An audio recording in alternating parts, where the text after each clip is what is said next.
Abatemu ab'enjawulo taata n'omwana wano tebalina we bayitira obujulizi obupya bumaze okufuna ate ne bubakwata red handed. Muganda wange mukwano gwange twongera obajjukiza n'obategeeza nti ekiri ku bano bajja kifumba bakizza munda nti pulezidenti w'eggwanga Kyagulanyi Ssentamu Robert Bob Wine His Excellency tabali bulungi era muganda wange mukwano gwange twongera obajjukiza n'obategeeza nti ensonga zaabwe zigenze maaso ate n'okuba ez'enjawulo era twongera obbasuubiza nti Katonda ng'ali wamu naffe era nga Katonda atukwatiddeko Katonda ng'atubadde tuwa kitagenda tambulira ddala bulungi nga bwe kirina otambula. Tulina okubategeezeera nti Kyagulanyi Ssentamu Robert Bob Wine ekiri President of Uganda gwe tulina gwe tunuulidde atwala maaso era agenda okukola eggwanga lyaffe lino libeere ery'enjawulo. So tukkiriza nti wabo bali mu kukola bye bakola naye tusuubira nti tujja kufuna eggwanga eddungi. Maama kibaze naye baganda bange mikwano gyange ebigambo byebyo bukyanga bwepanga bukyanga beerowooza nti no be bategeera bagenda kukiwulira kigenda banyiga kigenda obbalya. Mwami Museveni bwe tukwagala bannayuganda boolumizza naawe owulire ku bulumi bw'ekkomera abaana b'abantu abavundidde makomero olw'okubanga gwe naawe ojja kuvundirayo. Twongera obajjukiza n'obategeeza Katonda ng'ali wamu naffe Katonda ng'atukwatiddeko Katonda ng'atulwadde tewali kitagenda tambulira ddala bulungi. Tutambule tulabe nga tutereeza eggwanga ate tubeere nga tulina ekyenjawulo kye tuyinza okwegattako eggwanga lyaffe litereere era tusuubiza buli omu nti kano ke kaseera akatuufu ketugenda okuzibukiramu amaaso ketugenda otambuliramu era ketugenda okulaba nga twenunula tusimbudde nga bannansi. Abakola bonna bali mu paaliyamenti abanyarwanda engeri yabasusuddeko kati kino kyakola akonfaminga ku bintu bazze bakola nti kati naawe eggwanga balitwalidde ddala kubanga mwebase temwagala kutegeera nsonga zino. Bw'aba yasayininze executive order nchakkiriza abanyarwanda babwe popula bya Uganda byonna kitegeeza abanyarwanda basobola okukoloboka okuva e Rwanda ne bayiwa mu Uganda ngoba ogenda kusigala luddawa. Bw'aba agambye Rwandese they are now allowed to access all necessary Ugandan documents. Kitegeeza nti kati eggwanga bali good official buli munyarwanda yenna gy'anaava ayina right ku official document za Uganda.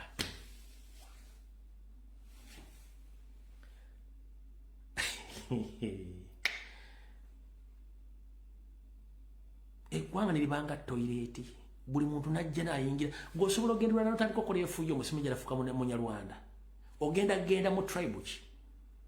Kuba these people, they are generalizing the tribal Rwandese. Rwanda is an independent country which consists of 3 tribes. The Twa, the Tutsi, and Bahutu. So which tribe are we dealing with in Uganda, if I may ask? Museveni. Rwanda is an independent country which consists of 3 tribes of the indigenous people of that country, the Twa, the Tutsi, and the Hutus. So if you are generalizing Rwandese in Uganda, which tribe generally are we dealing with? Gwamba ba parliament gwembuuza naye munnamateeka tudiringa naki? Genda kugola Moses otekemu ekigambo Rwanda gensi yeetongodde erina ebika by'abantu basatu omuli abatwa abahutu n'abatuusi wabula mu Uganda bakuteddemu eggwanga abanyarwanda. Who are they?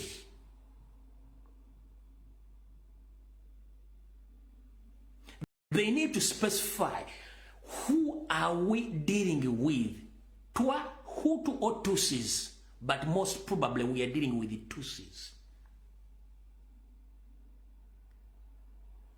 Njagala osokozza obwongo bwo n'engalabiyo omanyi munywa nnyo walagi ne mulirako n'empuuta n'obubbedo ne mulimu okusooka okutegeera ensonga zino. Kwata essimu yotekemu erinnya Rwanda ligenda kukulaga ensi eyeetongodde erina amawanga aga abahutu abatwa n'abatuusi.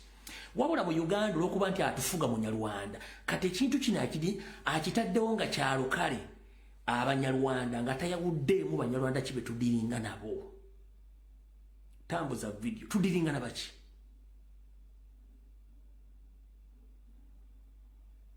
There are so many legal loopholes in the tribe of Rwandese in Uganda. So Uganda Law Society, the Parliament of Uganda, and all indigenous Ugandans across the world, please wake up before it's too late.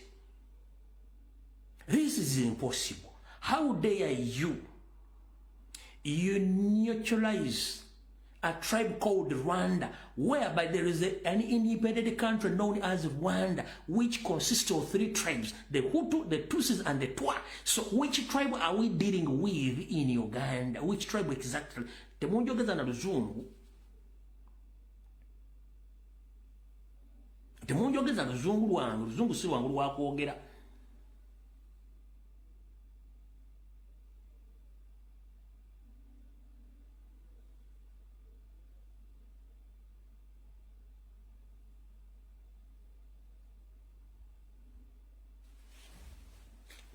Fuddewo gira munyowalaji nga mwepiica gwanga balitwala. Alright, kati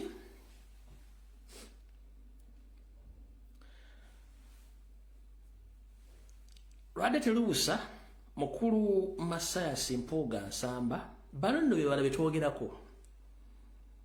Wulira omukyalo balabe twogerako. Ono Edith Nakalema yeyita Omuganda. Wulira ono Edith bano batowanya. Wulira Tagala kulwana so olunaku bwe lwatuuka yatambula n'agenda n'afa kudwaliro lyennyini neyebaka n'abasaba bagenda okujja bamwetoolole nga esa yagenze naye yagenda nga alagidde ekintu kimu. Yagamba musawo nti mugambe muzukulu wange Nakalema nali Meja nti mugambe Meja Nakalema agule entebe empanvu agiteeke mu kanisa wandiikeko amanya gange Elisa bakwana mugaga batya Mwambazi and family. Muganda wange yenna mpuliriza olwale bw'osanga ng'omuntu ng'alina amannya ag'okwekangabiriza nga gangero nnyo gatiisa wabula nga enzivunwa n'ensitula y'olulimi etankana ebigambo byayogera tobuuza yaani eyo yenzivunula entufu ekulaga akabano nkiddamu.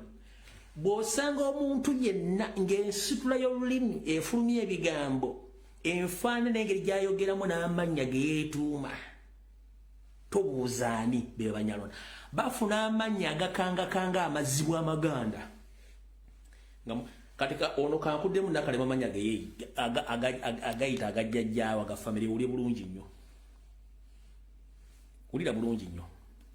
Tagala kulwana so olunaku bwe lwatuuka yatambula n'agenda n'afa kudwaliro lyennyini neyebaka n'abasaba bagenda okujja bamwetoolole nga esa yagenze naye yagenda nga alagidde ekintu kimu.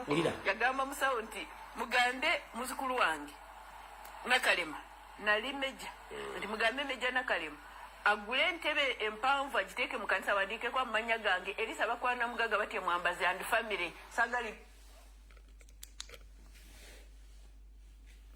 Osangira omuntu yenna ng'alina amannya ago agatiisatiisa g'owulira ago tobuuza waawa.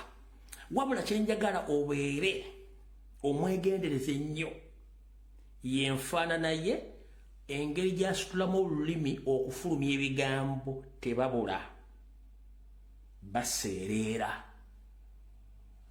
Owulira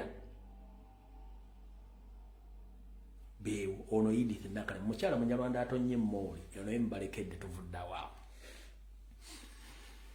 Lwade Teruusa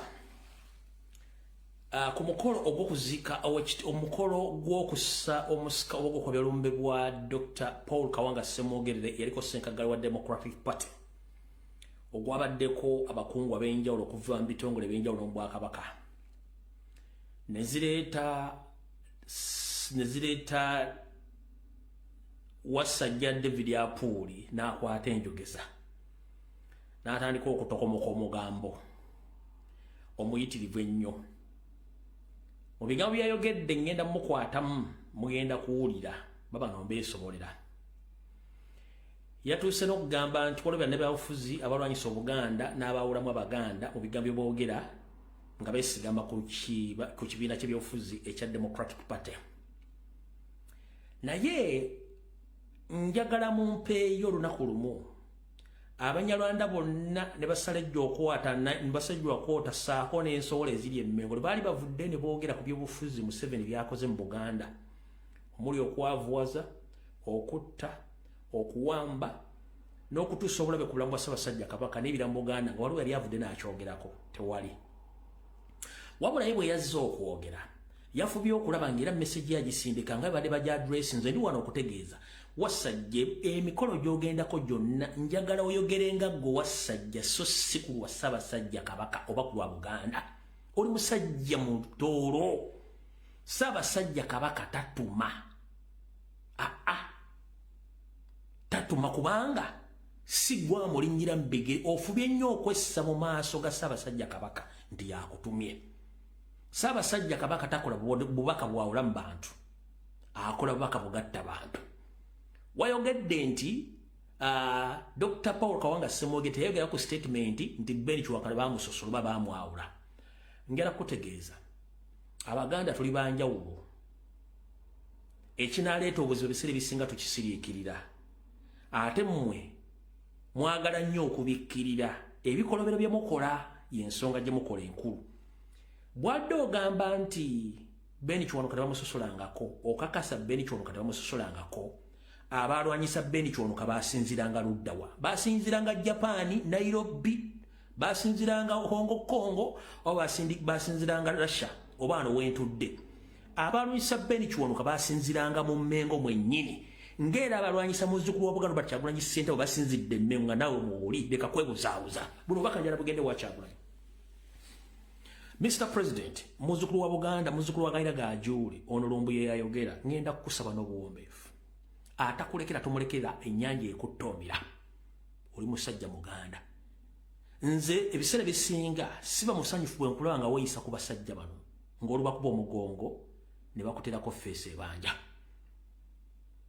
Mr. President, atakwagala oba omulaba ne bw'onoobasiiga akazigo omala biseera. Kyekiseera olaga abantu tomwagala ategeere. Abasajja bali e Mengo bonna tekuli n'omu akwagala. Bonna ne bannabyobufuzi abali tekuli n'omu akwagala. Omala okubeera mu public ne bakulaga feesi ne bakulaga obulingaaya olukuba omugongo bataakako feesi ebanja. Be batula ekiro ne Museveni okupulaninga buti bakujjawo kyokka gwe n'obalaga feesi ennungi nti oli wakisa. Taata ne bonooweta empisa ekkundi bano abasajja tebakwagala tebagenda kwagala kubanga olinnya mu luwombo olunene. Eno baali batadde gavumenti e Mengo ng'eri nabagenda okusikira Namulondo y'omu ku bano nga n'ebijoowo byonna eby'Obwakabaka ali amaze oddugula n'eminagiro nga bamanyi nti Mutebi afudde yagenda okuba kabaka. Kati yakinnimbuka nga Kamuji etudde ku malaalo kumbe oli yali muntu gw'atudde katuddeko musimanyi abalwanyisa Ben Kiwanuka tebali. Sebo mukulu njala kubuuza nga gwe David Wasajja apuuli. Diri wali ovudde n'oyogera ku bikolobero by'okutunda n'okubba amataka ga Buganda g'otunze n'okubaga Abaganda. Diri wali ovudde okwogera ku bikolobero by'okutta Ssaabasajja Kabaka. Diri wali ovudde n'okola ku bikolobero by'okuwamba abaana ba Buganda abali mu makomera abattiddwa na buli kimu nga tovuddeyo kyogera. Kiki ekikwogeza ku by'obufuzi nga toli munnabyabufuzi?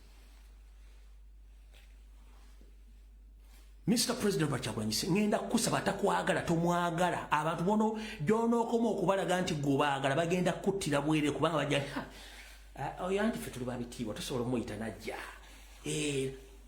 Sebo ngenda kutegeeza wetulaga wano akaseera tewakyali kuttira muntu ku liiso. Ensobi Ben gye yakola tewaaliwo social media. Ensobi Ben gye yakola yalowooza nti abantu bano baali bamwagala nga basinkana mu nkuŋŋaana basinika omuganda olumukuba enkola babati nga bakyusa feesi. Be baakola enteekateeka etta Ben Kiwanuka awo bennyini nga nono kennyini mwali. Era ono ayogera ebigambo bino y'omu ku kabinja akaasimbwa mu Buganda okusaanyawo Obwakabaka Buganda olwo twogerera. Ulya byayogedde. Waliwo eŋŋombo bannabyabufuzi batera okujogera ennyo nti ojjukira Ben Kiwanuka Buganda teyawagira Ben Kiwanuka biki ebyo. Oweekitiibwa Ssemwogerere teyabyogerako. Oweekitiibwa Ssemwogerere yali mugasi. Ensonga eyo nno nkulu kubanga bannabyabufuzi bangi bajogera nnyo entakera. Ate singa ssebo weefumiitiriza nti abantu abo abajogera si be bayagala ennyo DP. Abalala sinaba DP. Naye nga boogera nnyo ekintu ekyo. Naye Oweekitiibwa Paulo Ssemwogerere teyakyogerako n'akamu. Ate nga tewali yali asinga kumanya Ben Kiwanuka okusinga Ssemwogerere. Kale abantu abamu babuukira bibuukire nga tebamanyi. Naye ate nga n'ebigendererwa byabwe si birungi eri DP. Njagala mwegendereze nnyo abo bonna ababyogera. Ki kye bakoledde DP, ki kye bajagaliza. Tebagaliza DP bulungi, tebagaliza Bwakabaka bulungi. Naye Oweekitiibwa Ssemwogerere si wali. Okuva 6 Oweekitiibwa abadde mukwano gwa Ssaabasajja era nga ayagala nnyo obumu mu bantu be. Ssaabasajja yatugamba nti tuleme kuleeta byabufuzi byawukanya mu bantu era ebyobufuzi byaffe bireme kubeera nga byabigwo. Tuwuliziganye bulungi bwe mba nga temukanyiza ku nsonga ate luleme kufuuka lutalo. Njagala nnyo okusiima enkola ya mukulu atakulekera nawe tomulekera ennyanja ekuttoomera. Njala kubuuza Obuganda bw'ofutubadde mbwa kitaawo nakugamba gende wammwe Tooro senga obaga yakyalo bakuggyeko omusaayi n'endaga butoli ya Ssekabaka Muteesa gyeri wagaano kikola okugjawo okubuusabuusa kwaffe. Emmengo wafutubadde Abanyolo Abatooro buli kimu we bali nawe nga mwoli n'Abanyarwanda. Gwe kennyini okimanyi nti BBS Terefayina evuma Kyagulanyi okuva ku makya mpaka n'oluggulu nga naawe ogirina mu sheya. Gwe kennyini okimanyi nti CBS bonna abakozi abaaliko nga baagala Obwakabaka era nga bankyukakyuka n'abalala baali bagala eggwanga mwabagobamu babawanganguka. Bavuma Kyagulanyi okuva ku makya n'olweggulo. Wali okyogeddeko nti lwaki temukyaza Kyagulanyi? Abaganda ameka b'otundidde ku mataka gu Wassajja ensozi n'ensozi z'otunze mayiro z'ettaka. Abaganda ameka bali oyogeredde ku ky'ettaka? Oyagala kuŋŋamba Mpuuga Bwanika Lukwago Bassegona bonna abajja Emmengo okuvuma Kyagulanyi si Baganda? Temubayita Baganda? Mwali mubakonda eminzeeko?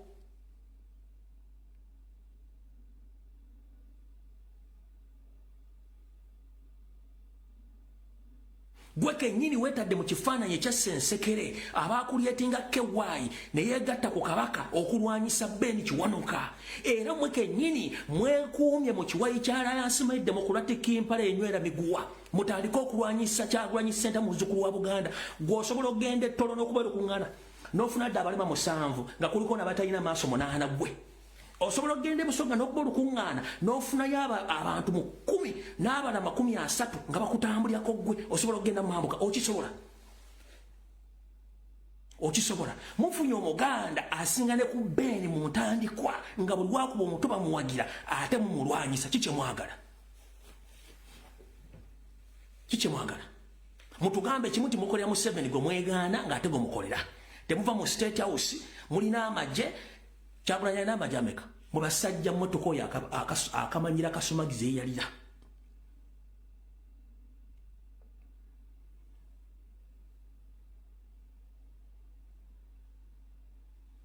Tukoya akamanyira Kasumagizi eyalira. Mwetaba mu nkiiko ezitaba jjajjaffe abebika mubasaanyizaawo mubasikiza ensowole.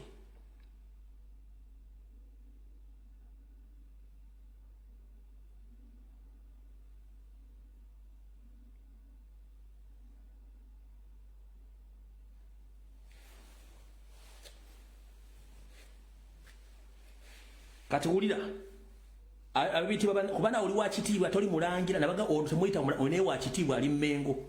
Kati waliwo ono de Mapuuga de Masasi Mpugamaana byayogedde. Wulira kitegeeza nannyini kyalo yakutegeeza kakati nze sina lutalo lwe nnwana na muto wange Kyagulanyi tulwanira ki ekitaliiwe nze nabwe balaga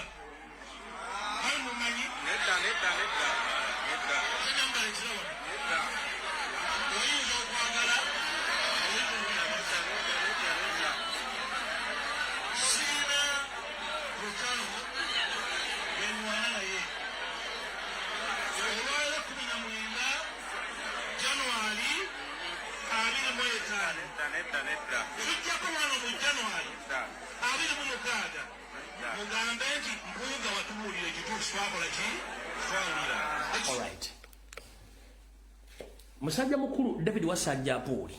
Oyo wakitibwa munno yabadde ku mukolo mu constituency naga nti yaleetera abaganda be Masaka, yabaleeta bakyagula abaganda be Masaka. Mpuuga maze emyaka 15 mu parliament bwe ddungo otudde ozimbagataziza amatama gakulinga embate wota supu ku kyoto. Kyagulanya amaze emyaka amakama mu 25 mu music ng'ayimba.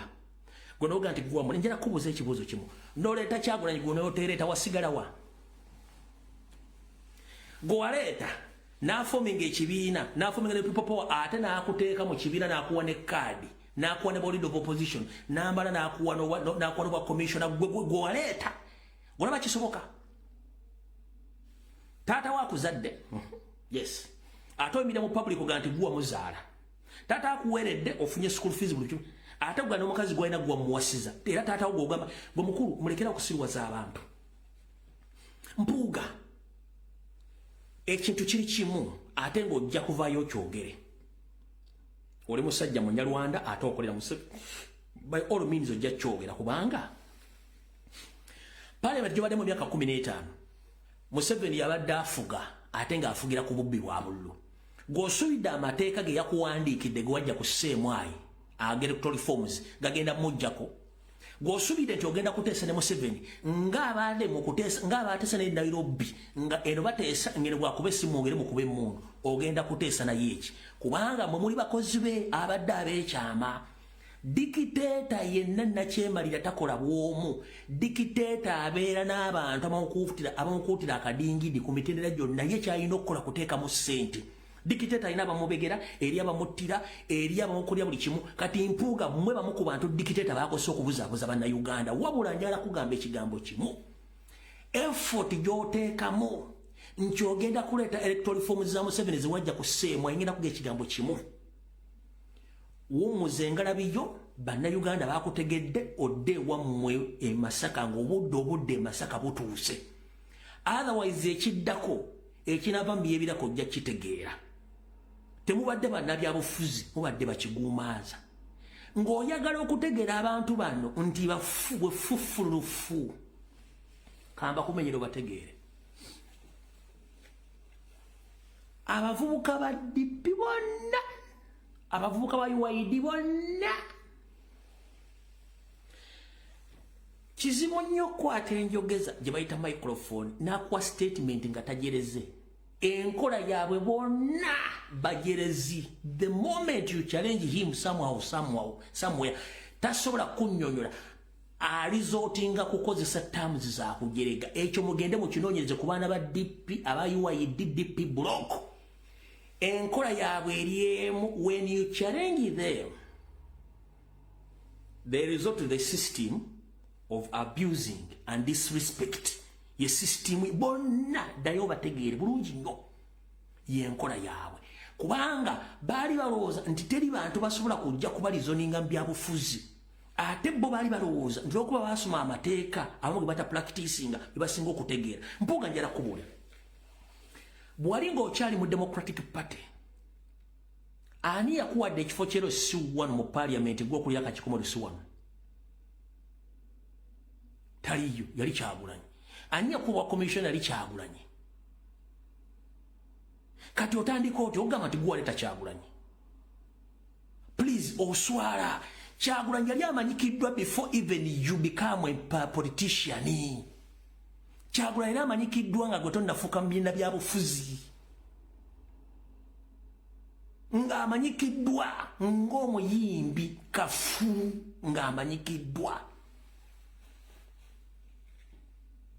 okitegeera kati mulina karakitaazi zino wammanga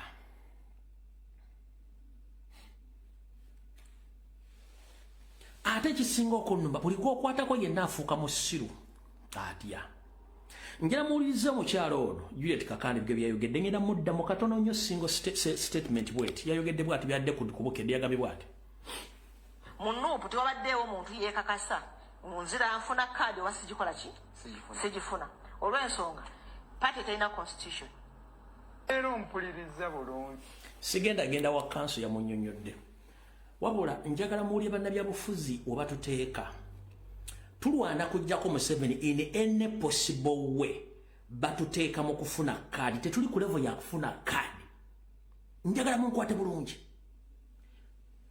ekisookera dda ekibiina kya national teri kiriina Uganda Electoral Commission kyesobola kukkiriza kibeeremu existence nga tekirina constitution. That is wrong. Kirina constitution.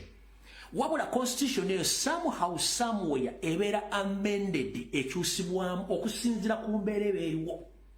Robert Kyagulanyi Center President omulonde ne banne baatuula ne bakyusa mu constitution yeeyo etuukagane n'embeera y'obufuzi eriwo. Electoral Commission ng'ekozesebwa bampuuga baagaana Electoral Commission abakozesa Museveni okuddamu okukola ki okukkiriza constitution empya kati bano kye beerabidde era bawaabira Robert Kyagulanyi Center mu musango mu kooti ng'omugenzi omulamuzi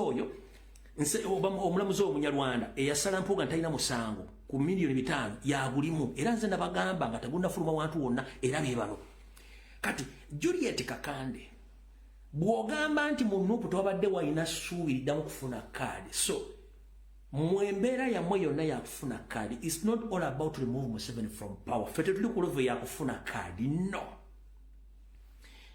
kati mentalite y'abaana abantu ebadde yakufuna positions tebalina option ebintu biri byanjawulo position kwe kubeera ng'oli ayagala kubeera mu kifo ekyo waawulira emirimu waafu wabula tebalina kirowoozo kirala kujjako Museveni kutwala ggwanga entebe nnene yensonga ki yagambye nti tewabadde omuntu yenna alisatu nti n'okufuna kaadi mukulu we are in revolution not in politics era kino kigabuli comrade yenna siddamu okulaba omuntu yenna akubisa posta mundaba nga 226 genda okigambe ennyoko currently nkiddamu siddayo okulaba omuntu yenna akubisa posta mbusimanyi tugenda 226 yes okulonda tumanyi gyekuli era tulina protest vote naye ffe we have option tulina ekintu ekirala kyetwagala before elections mutu bw'obanga oyagala opposition yo nga gwosuubire nti gwe position gy'oyagala ffe tetuli awo tuli ku option yakujjako Museveni by all means why Museveni yeeta mu kalulu k'ekinaana ng'asuubira nti ebyobufuzi abitegera baamukuba fuuvu n'agwa the only alternative or option he had is to pick up guns n'agenda n'akozesa amaanyi okujjako bot think about options not positions mbwammwe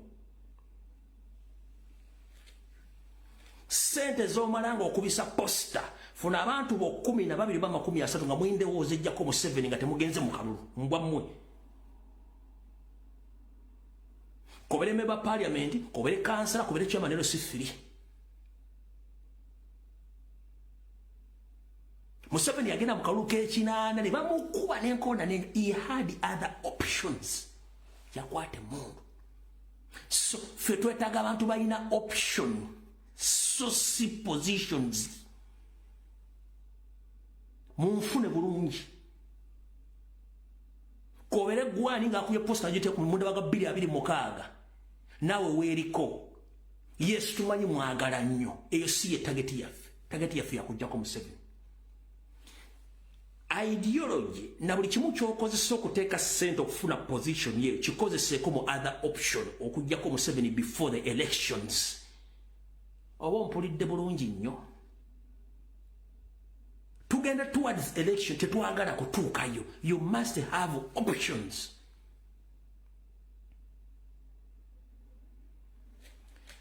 message yange oba eri clear Museveni okufuna option y'abantu 27 n'abalala abali bweru w'eggwanga abeeteekateeka okukwata ebyokulwanisa ne bajjako Museveni ne bajjako Obote ne Tito Okello Lutwa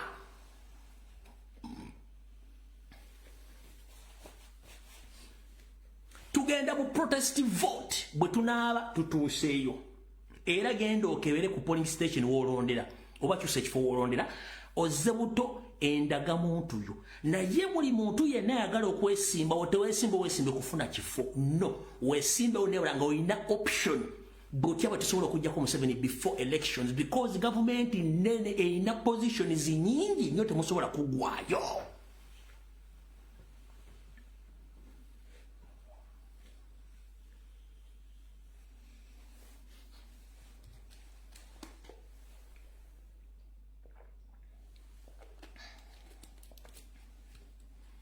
Government ngekyuse tukutte obuyinza president yekyagulanye waliwo offices nyingi oba positions nyingi temusobola zimalawo mwenna abali mu kutuukuba post sawa zino munda banga bire no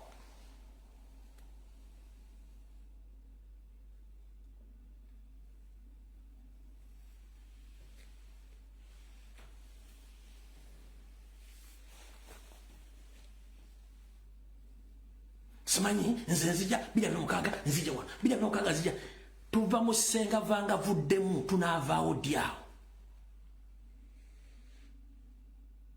yes tugenda mu 2026 tukimanyi but tulina okubeera n'ekinyusi ekyokubiri ekitali kyakulonda tetuleme kutula mu kiko erimu nti lyakulonda kubanga oba naamala okulonda notuuka mu office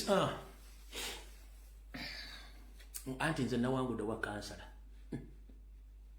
nawangudde wa chairman wa sifiri nawangudde wa member parliament ate nze ebintu byekokalakasa biri ng'otuula byemwagala ffe si bye tulimu no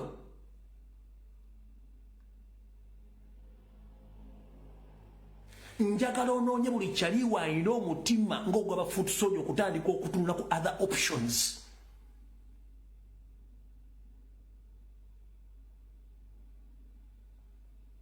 Gozachi ice cream tebamukuwera ku jiko n'omunyera ku jiko bakubutira